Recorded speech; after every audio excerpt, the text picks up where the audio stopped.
They say freedom of speech is the soul of democracy. But what happens when that very freedom becomes a crime? What happens when laughter, music, and creativity turn into evidence in a courtroom? Today, Africa watches in disbelief as Tanzania, a country once praised for its calm and progress, finds itself in the storm of controversy. The story is shocking, almost unbelievable.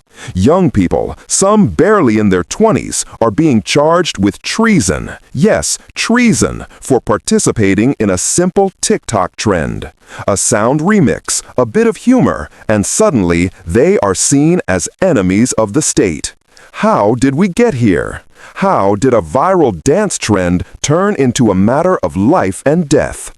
Before we dive deeper into this story, make sure you subscribe to Afrika Awake, the home of Africa's untold stories, the truth they don't want you to hear. Hit that notification bell so you never miss a single update, because across this continent, new stories unfold every day, stories that deserve to be told.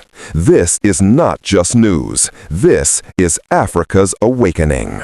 Now, let's look at what really happened in Tanzania. Following the recent re-election of President Samia Suluhu Hassan, the atmosphere in the country has been tense.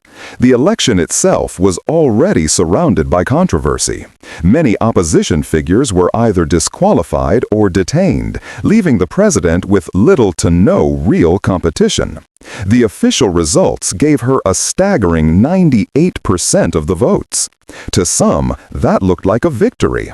To others, it felt like a warning. In a democracy, 98% doesn't always mean unity.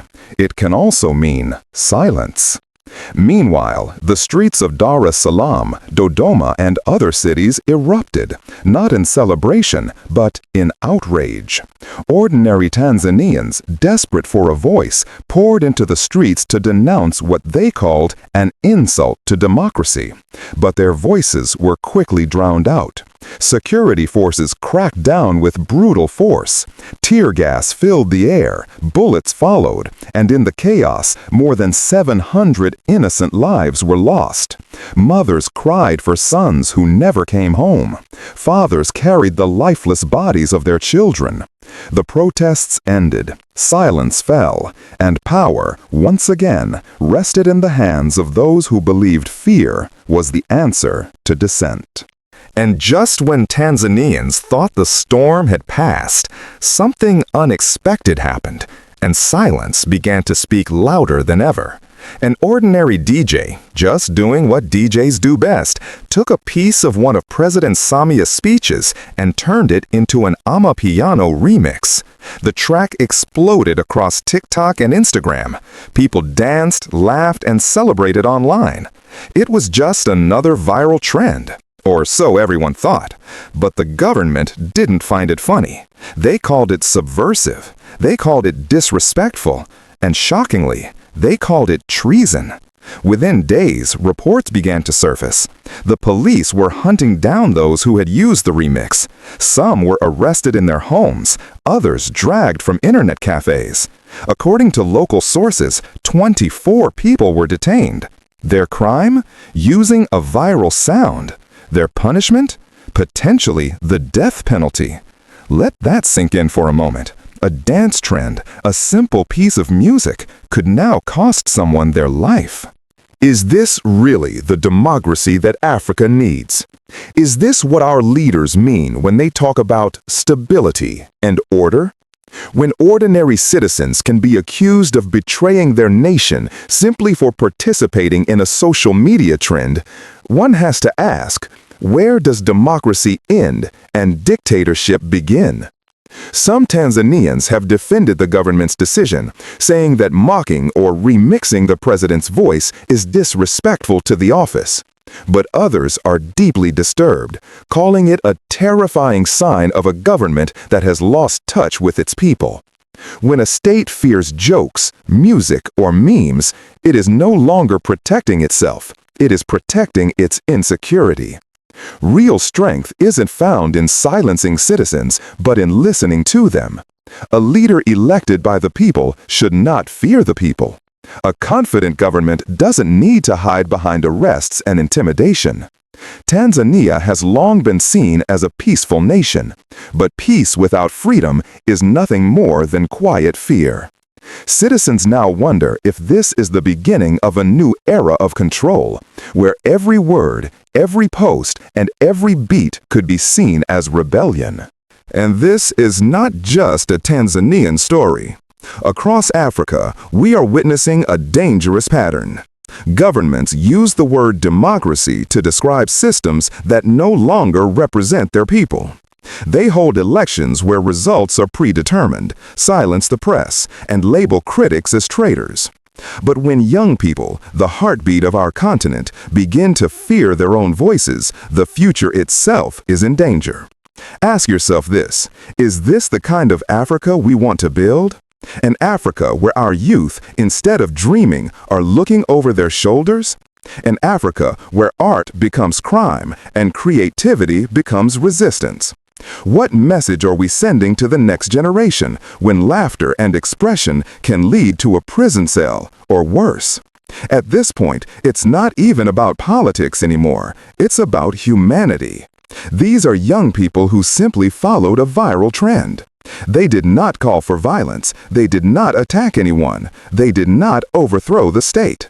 Yet they are being treated as if they had betrayed their nation.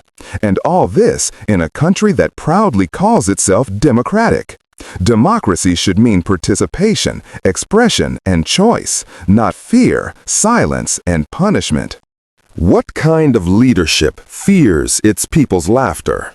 What kind of government mistakes jokes for treason? If citizens can no longer laugh, then what remains of their freedom? Every arrest sends a chilling message that the government is watching, that your opinion could cost you your life. And that is not democracy. That is control. If you're still watching, this is the moment to reflect. Do you believe this is fair?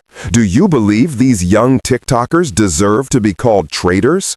Or do you think this is another example of African leaders using fear to silence their citizens? Let us know what you think in the comments below, because your opinion matters.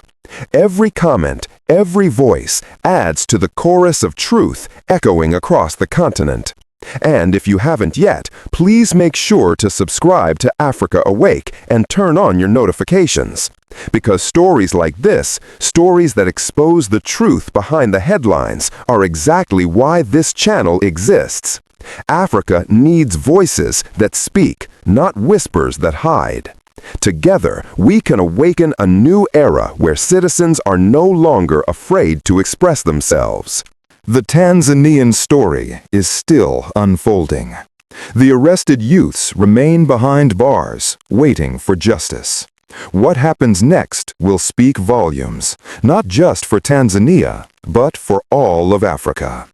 If citizens are punished for expressing themselves online, what message will that send to millions of young Africans who look to social media as their only platform to be heard? Will they still dare to speak? Or will fear become our new language? The truth is, democracy cannot survive without expression. Leaders come and go, but freedom, once lost, takes generations to recover. The price of silence is far greater than the cost of courage. Africa has suffered enough from leaders who believe criticism equals betrayal. It's time for a new kind of leadership, one that listens instead of punishes, that inspires instead of intimidates. So as this story develops, we at Afrika Awake will keep watching, speaking, and standing for truth. Because the continent is awakening, and no amount of censorship can stop it. If you believe in that awakening, in a free and united Africa, subscribe, like, and share this video so the world can hear what's happening. Let the voice of Africa rise, not in fear, but in truth. Because silence may protect you today, but only truth will set Africa free.